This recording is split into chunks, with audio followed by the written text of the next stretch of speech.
I'm Mary Lyons, and I am the Wealth Woman. And I'm Eric Alexander from Benchmark Income Group. And this is the Big Wealth Podcast. Everything you've ever been taught about money is wrong. But don't worry, we're here to help.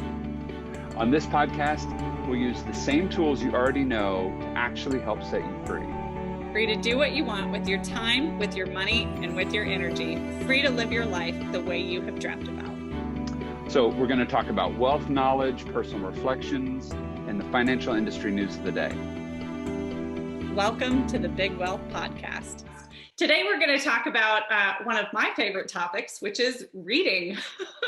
I think that when I look at life in general, there have been a lot of people who are a lot smarter than me that have come before me, and they've made mistakes, learned from them, and then written books about them. And one of my favorite things about reading is that I always learn something new, and a lot of times I can avoid making the same mistakes that someone else has made, specifically because of the books that I've read. So today we're going to talk about several of our favorite books. I think we're each going to try and go through our top five. Eric, why don't you start us off? Yeah, sure. This first one was a book that I think you actually recommended to me. It was a book called Grit by Angela Duckworth. And I thought it was a fascinating book for a number of reasons, but it's this idea that that aptitude does not guarantee achievement, which was one of the kind of the cool sort of aspects of that book that I thought were really neat. And in that book, she quotes Nietzsche, which it seems like everybody quotes Nietzsche because we're supposed to somehow. But he made a comment, or his quote, and I'm just going to read it because I couldn't remember it all. But he says, "For if we think of genius as something magical, we are not obliged to compare ourselves and find ourselves lacking.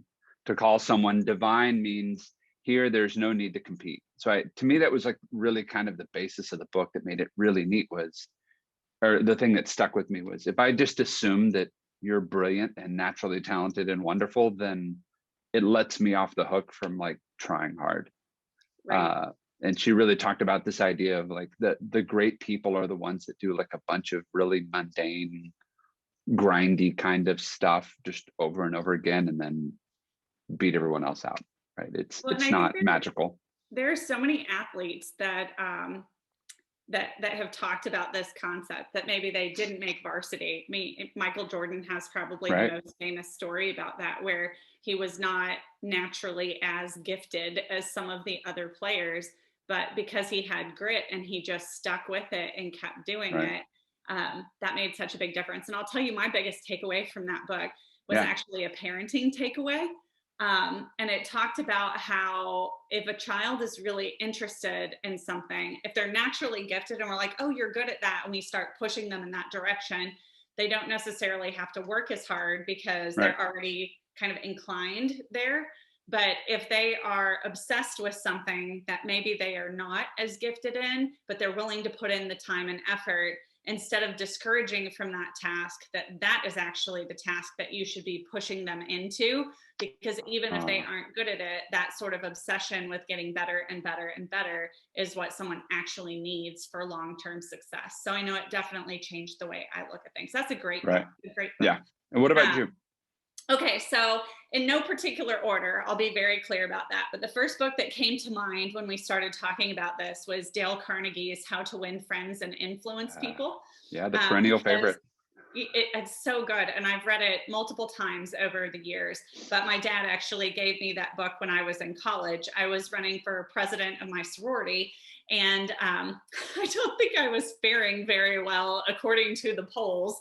But when I read that book, it completely changed my outlook, because it made me realize that the way I was communicating was more about what I wanted and less about how the things I wanted would benefit other people. And so it really just changed the way I communicated in general. And I know recently my husband was asking me, what is the number one or number two self-help type books that you've ever read, the personal improvement type books? And that definitely made the list for me. It's an oldie, but a goodie. Yeah. Well, and I think it's a really good self-help book when you read it and you're like, yeah, that's right.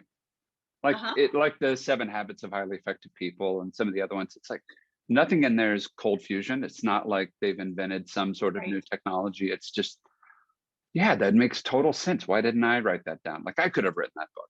right? Well, I think that's how Dale's was. yeah, and I think one of the things he talks about is even just using people's first name when you're Yeah, in normal conversation. Because I can tell you that, at least in our household, frequently the only time I hear my spouse say my name is when he's really upset with me. right. Mary? So, right, like, Mary, what are you doing, right? And but using people's name when you're in normal conversation also creates a stronger bond and a Right. higher sense of focus between the two of you too. So that's something Yeah. that I definitely took to heart. Okay, what's your next one? Yeah. The caveat is don't abuse that, right? I've been around to people like, Eric, this is my book. I got it. I know my name. Quit. Please stop. The second one is one that's got to be my hands down favorite, but it's a little bit weird. It's 12 Rules for Life by Dr. Jordan Peterson. And I think I've not over read the that. past, yeah, it's interesting. Over the past probably 3 years, he's sort of sprung upon the scene. And I think he got into a little bit of sort of political hot water, but if you kind of strip out some of that other stuff, the book is really like super impactful. So the foundation of his research for probably 2 or 3 decades has been how did we go so off the rails in like Germany, Nazi Germany, Russian gulags, China's was it the killing fields, I think. And so he's like, how did that actually happen? Like how did normal everyday average people go so far off the rails that we killed millions and millions of people? And so I think a lot of his book was this idea of how do you take on personal responsibility as a way to stave off chaos, like absorb as much chaos or as much personal responsibility as you can possibly bear, and that keeps you focused and on task and producing and doing good things so that you don't have a lot of time for anything else, like you can't go off the rails, right? And the second part of it that I've read on his stuff that's really fascinating is you should read history. We always read history as if we're the oppressed and go, oh man, how horrible would it have been to been in that situation? Like we put ourselves in the position of the Jews in the 30s and 40s in Germany, right? He says, don't read history like that. Read history through the eyes of the oppressor. Like, what did these people do that made normal, average, everyday people not able to withstand the moral pressure and to go to the dark side and torture these people, right? Yeah. And he says, if you can read history through that lens, it should scare the hell out of you, and help you be focused on how can you be a better person, right? How can you be stronger to absorb that, right? Yeah, if I had to guess without having read the book, I would say that fear and greed are probably two of the things that have driven that, like a need for power. When I say greed, it's not necessarily accumulation of wealth, it's about the power that comes with it. So right. And a lot of it, he said too, was resentment, like the class resentment, like, well, those guys have had all the money for all the years, everybody needs to feel more important than somebody else, right? And that's we talk about that all the time. Yeah. Go ahead. So I think the second book that comes to mind for me is a book called Real Love by Greg Bear. And that book, I think, will always have a special place in my heart, just because it is probably the first and maybe one of the only books that I've ever read about relationships, whether it's with your spouse or with friends or just general acquaintances, which I have read. And instead of thinking, oh yeah, that person does that, or, my spouse does that, I found myself saying, oh my gosh, I do that. And, and it really allowed me to be very open to learning about what I could do differently, because the entire focus of that book is about creating or getting as close as you can to the ideal of unconditional love in friendships and romantic relationships. But it really helped me understand that a lot of the dynamics of my own relationships at the time I read it, which was in my early 20s, were not based on authenticity. Because, I went through a really hard time when I graduated because I had been the president. I did win that election. I will just say that I was the president of my sorority. But I always knew which parties were happening, and I knew, what was going on, because people would call me knowing that I would show up with a troop of girls who were dressed to the nines. And so my idea of who my friends were was different than who my friends actually were, the people that just liked me for me versus what they got because they were associating with me. And so I had this sort of almost identity crisis in my early 20s where I had to redefine myself. And as part of that, I redefined what I wanted my relationships to be like. And I Oh, probably went nice. a little bit to the extreme of being like overly authentic. Like, let me just overshare everything all the time. And I probably Right. still skew a little bit towards the oversharing side, but I do think that the relationships I have now are entirely different because I used to do things where, you know, if we made plans and people backed out, I would be very upset because they let me down and somehow that meant something. Whereas now I approach my friendships very differently. If somebody backs out of plans, I just make the assumption that they weren't in a place where that was what they needed at the time. And Right. so it relieves all the pressure on your relationships and allows people to just be who they are and show up with whatever they have to give.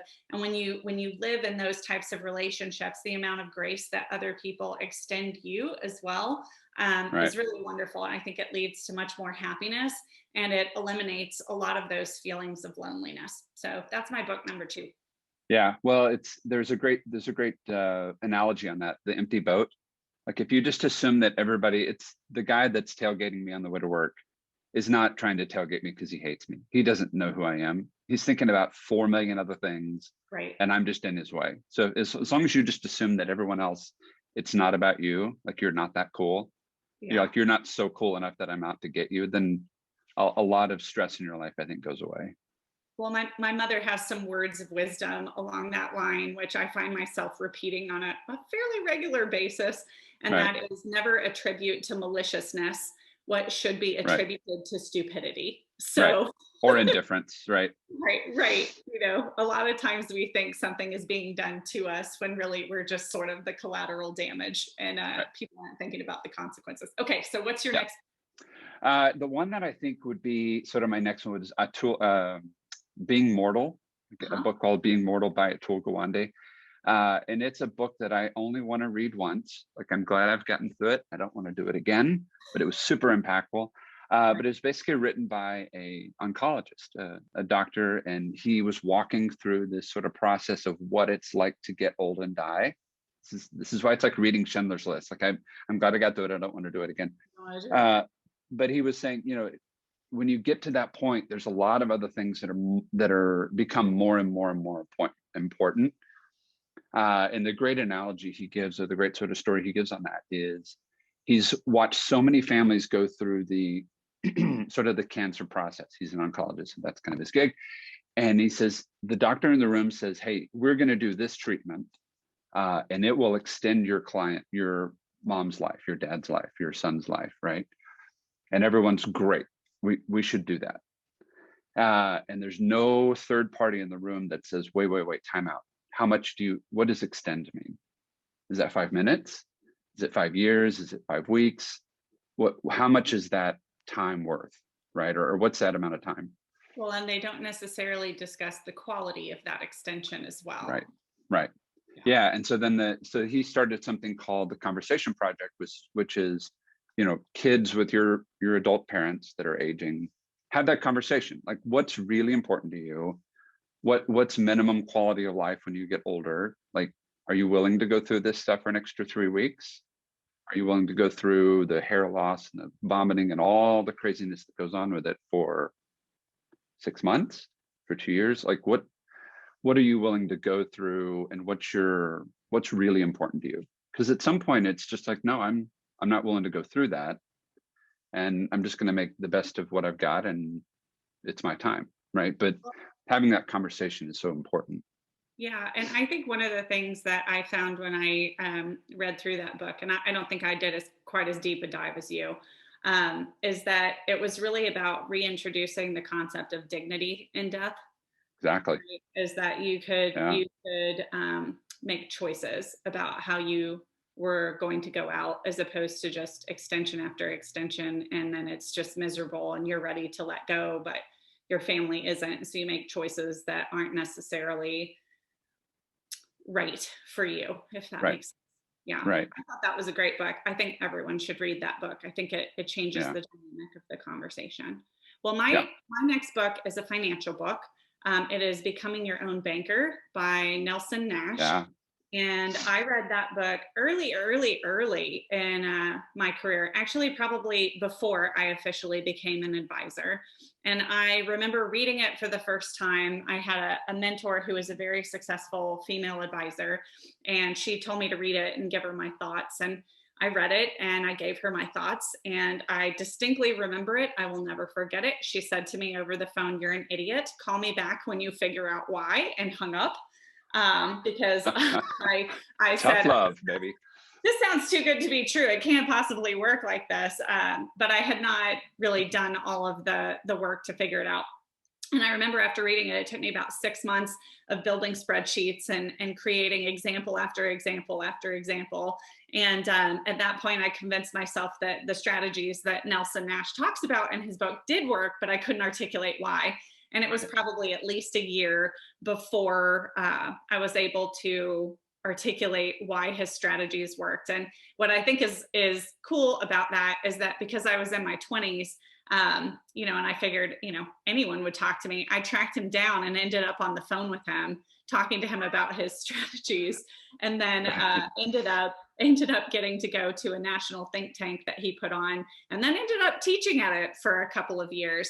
But that's one of those concepts. I think there are quite a few people in our industry who teach or practice it irresponsibly. They make exaggerated comments about how it actually works. And so that's always been very frustrating to me. But the underlying concepts in that book revolutionized the way I think about money and the way I teach about money. Because when you think about what really happens in somebody's financial lifetime, and how we look at things, there's a purchasing strategy, an investment strategy, and an income strategy. And all three of those things are different, but they should be blended together. And this was the first time I had ever kind of come to the idea that there could be a purchasing strategy other than just cash or financing, right? I mean, those are the two that most people know. But this third option is something that I have been using now for, I don't know, 15 years, I think. It's made a huge difference in my ability to accumulate wealth and eventually how I'll spend it.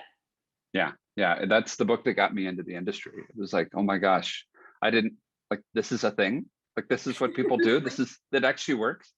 I'm like, wow, this changed my life, and now I've got to go tell everybody about it. Right? It became that mission versus mercenary mold of like, I can help people change their lives in a way I get to feed my face and put a roof over my head too. This is kind of cool.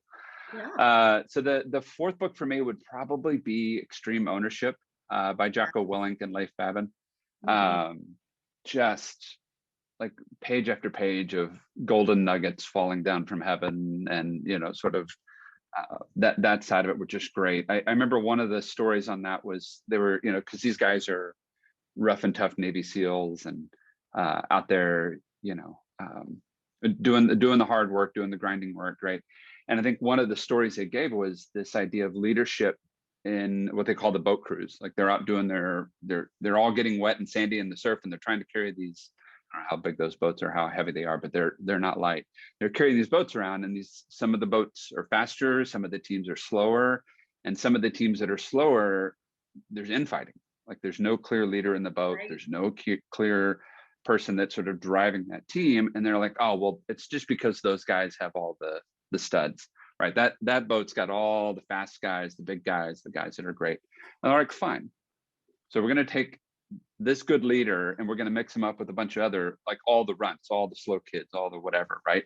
And change the dynamics of who was winning. And the guy with and the team with the better winner.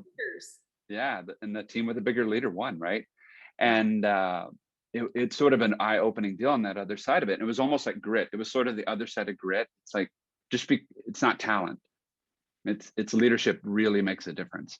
And then the other sort of story, and I don't even know if this is part of the book or just listening to some of his podcasts, was he said he's got guys that are coming to him and they're in a firefight and they're overrun and they're running out of ammo and they're just on the phone, just not whining, because SEALs don't whine, I guess. That's probably not the deal, but borderline whining, like, I don't know what to do, right?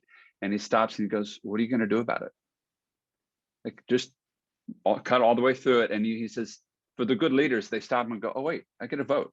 Like, I don't have to just take it. Like, there's this next step. All solve this problem. You have Right. some responsibility here.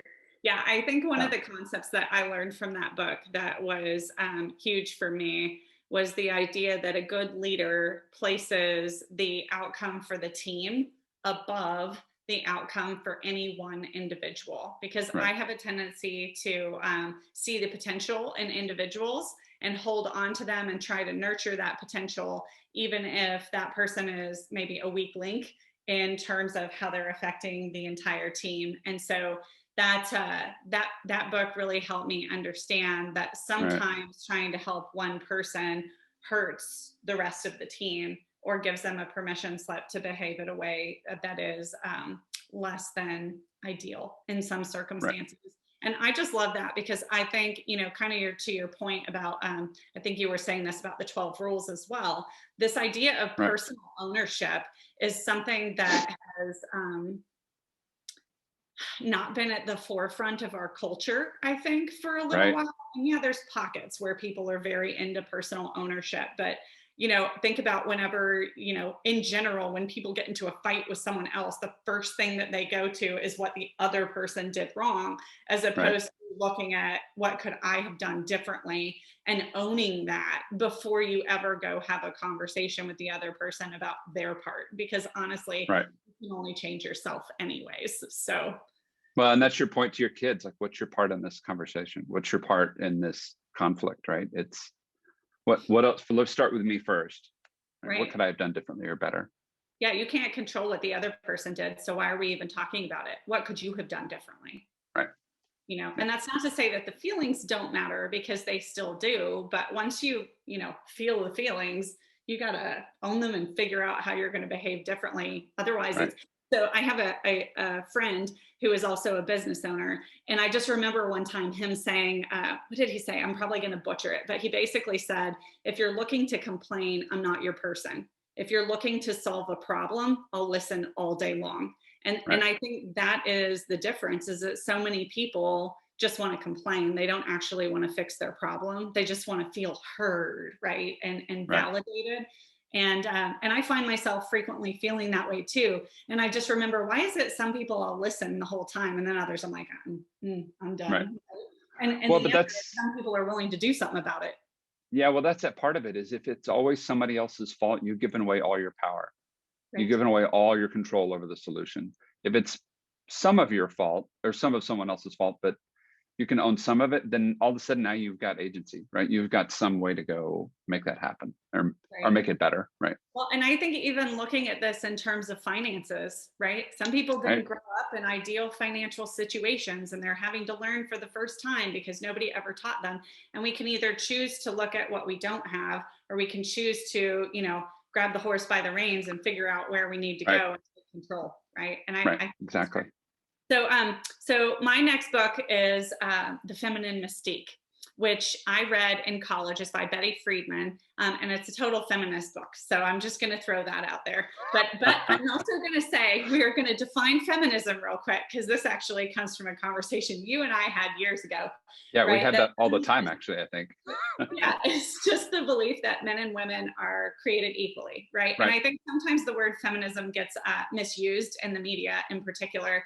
But I think not most people, but I think what a lot of people think of when they think of feminism is misandry, which is the idea that women think they're better than men, right? Right. And so let's be real clear on the definition of feminism real quick. But what the feminist mystique did for me, and what I thought was so interesting about it, I read it in college, is that it was really a study of women and domesticity, and the idea that women should be perfectly content just being at home. And for some women, they really truly are. But what I Right. thought was interesting about the analysis, and what rang true to me, having looked at both of my grandmothers and even my own mother to some degree, is that when you pour your whole life into like being the spouse and raising the babies, and everything is about giving, when the babies graduate and they go off to college and start their own lives, that creates a void that has to be filled. And so in the book, they did a study of women whose kids had graduated,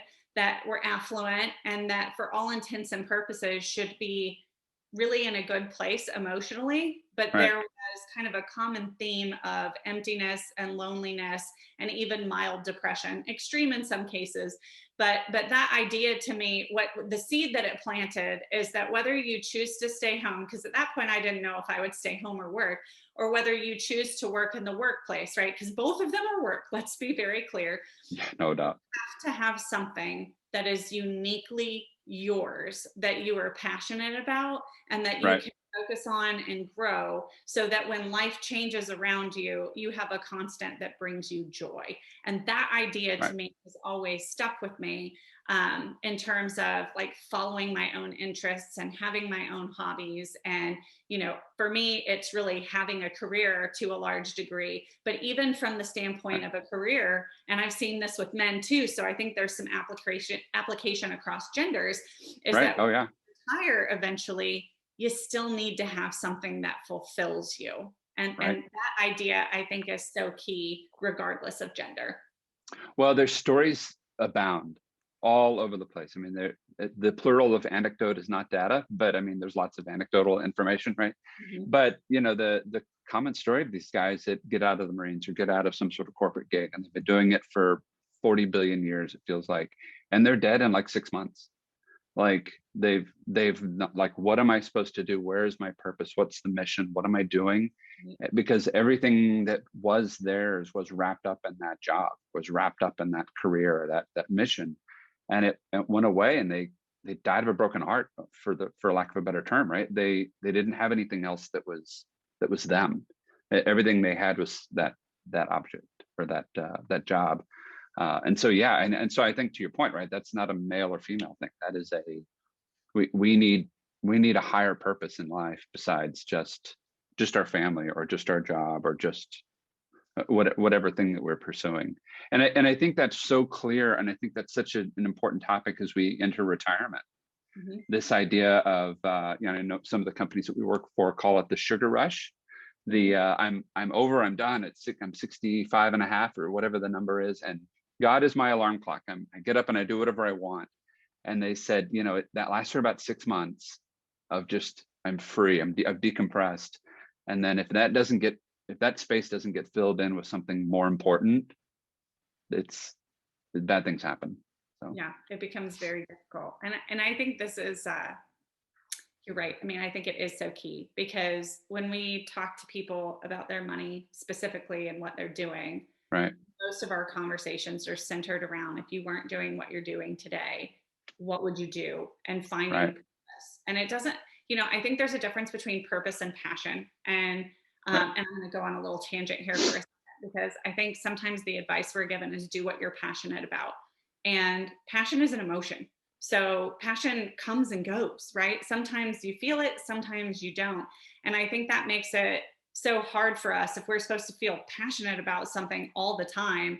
I mean, I don't think anyone feels passionate about something all the time, right? Like right.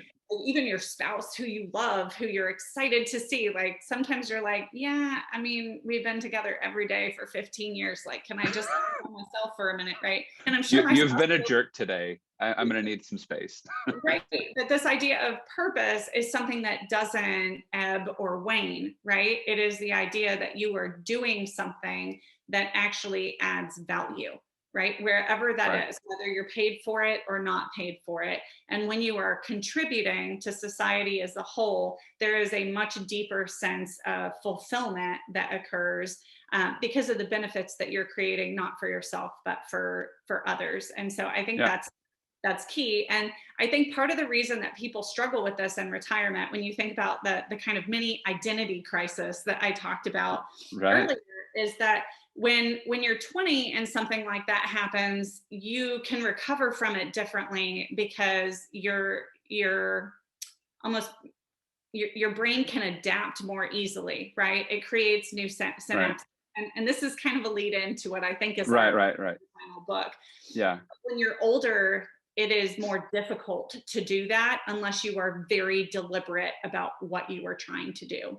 right. But to your point, real quick, before we go to the next book, you'd mentioned it when we talked about Grit with Angela Duckworth. Don't necessarily push kids to where they have some talent. Push kids to where they have some obsession. Mhm. And I think it's that same thing with purpose and passion. the passion may be there, and it's like, oh, I'm excited about this, I want to go do it, but it may not be where that may not be where you have to go or where you should go. It's where you have that obsession and that drive. And it's that same phrase somebody told me once, is that your purpose is not found in your passion. Sometimes your purpose is found in your pain, because it drives you further and faster. Right. Because when the passion wanes, when the feeling wanes, you need something deeper pushing you along.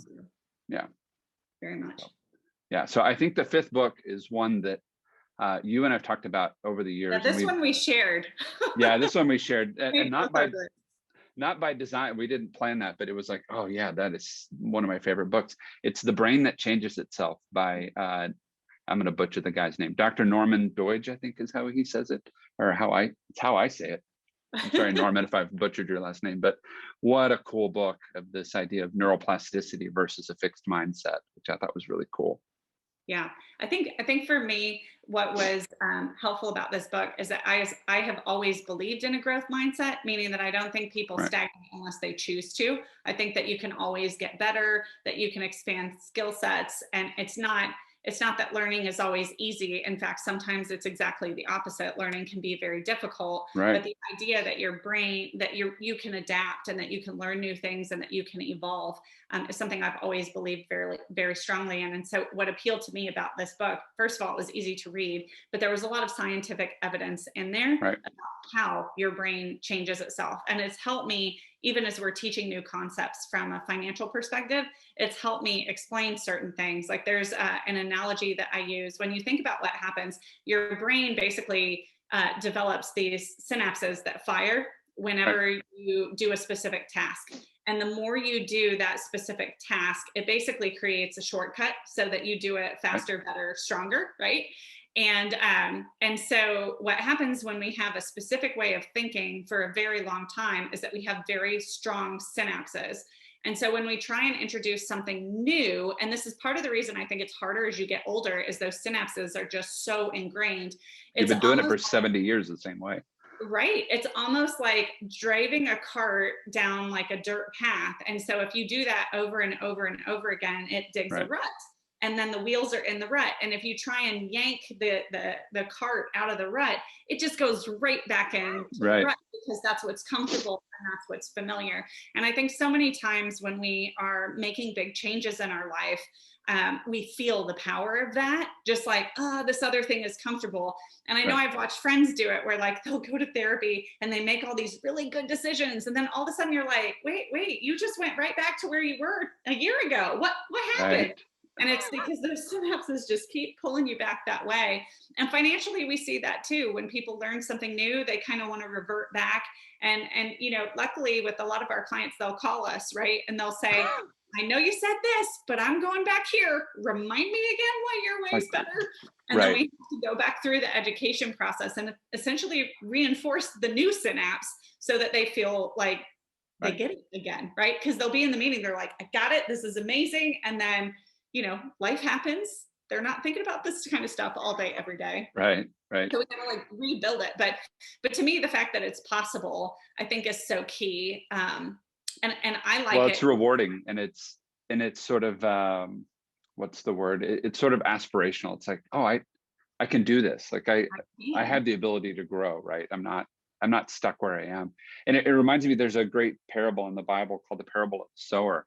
And it talks about sort of spreading seeds and it's talking about, teaching people the gospel and those kind of things. But one of the things it talked about is it talks about the different kinds of seed that gets planted. And it's almost like different kinds of information that gets put into a new mind, right? And some of them spring forth and you're great and it does good things. But the one that you made me think about it is the seed grows up and then the thorns of life come in, all the other stuff that happens, and you kind of wither and die because all the other synapses that they're used to doing sort of come in and choke out that new idea from becoming a fully formed new idea, right? But that at that point, you've got to really work to get it done, right? One of the things I'm noticing right now is the beginning of the year, we were amazing. We were doing our own version of 75 Hard, which is sort of like a diet exercise program, right? And I think in 3 weeks, I lost 10 pounds. I was killing it. and I'm looking at my face in the picture here, and I'm like, over the last few months, it's like, oh yeah, I've rediscovered sugar. I've rediscovered bread, and it's a wonderful thing. And so it's right, the synapses are coming back in, and adding the lbs back where they shouldn't have been. But yeah, but I think but the rewarding thing, or the aspirational thing about the book, was that even if really crappy things happen, like I think they had a story in the book, a guy lost like a whole hemisphere of his brain. No, he's born without a whole hemisphere. And then that your mind and your body's ability to adapt and overcome in those events, and those sort of crappy situations, was so sort of aspirational. It's like, okay, well, if that guy can operate without half a brain, like what's your problem, right? And it seems to me that sort of that idea flows through all of these books we're talking about: extreme ownership, grit, real love, the feminine mystique, right? All of these things are like, no, you can do better, right? And it's a choice. It's not, and you're not stuck. Right. Well, I think that is the right keynote to leave on, right? Yeah. You have choices, and you can make yourself and your life better. I like that. Yeah. Very good. Well, hopefully you guys maybe got some ideas for new books to read, and we'd love to hear your thoughts on them. So feel free to get in touch with us. If you're looking for me, you can find me on Facebook and Instagram as The Wealth Woman. And I'm on Instagram and Facebook as well at Economics with Eric. We'll see you soon. Have a great day. Thanks.